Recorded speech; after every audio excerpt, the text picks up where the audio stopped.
Dolly, thank you. Closer to home here, Governor Gavin Newsom made his first public appearance since the draft decision was leaked. He believes the Supreme Court won't stop at rolling back abortion rights. Political reporter Morgan Reiner joins us now with his remark. And Morgan, he criticized the National Democratic Party as well today. He did. He said the National Party is not doing enough to fight back against Republicans, questioned where the Democrats were, as if they were absent. But now he's hoping everyone clocks in on time before the midterms.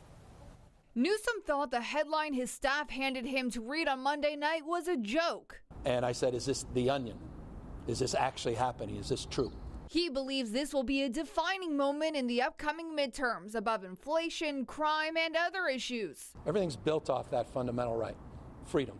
While he said the severity of the issue goes beyond an election, he admits he hopes it drives people to the polls. If this doesn't animate people to get involved, I sure as hell, I mean it. I don't know what the hell will. Political analyst Steve Swat said the midterm elections were predicted to be a slaughterhouse for Democrats. President Biden with just a 42% approval rating. But this decision has the potential to change the calculus, at least in those districts that are purple in the House and those states that are purple in the U.S. Senate elections.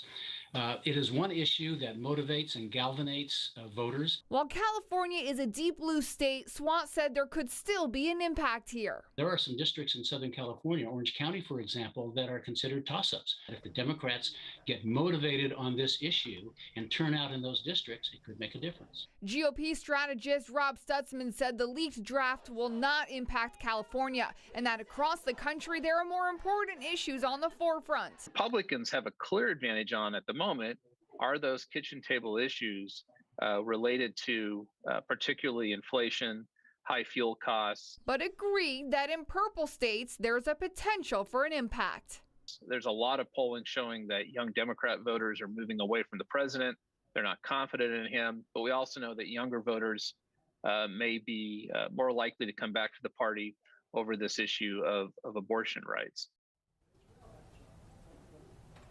Stutzman said it's a waiting game. How will the messaging play out leading up to the election? And we know today Governor Gavin Newsom already rolled out a campaign ad talking about his stance on abortion and those of the GOP pick, Senator Brian Dahle, who they say has said and pledged not to support any funding package that includes money for abortions. Morgan, you talked to a couple of different political analysts there. What did they have to say about the timing of this leak and the potential impact of the midterm elections, which are still several months away?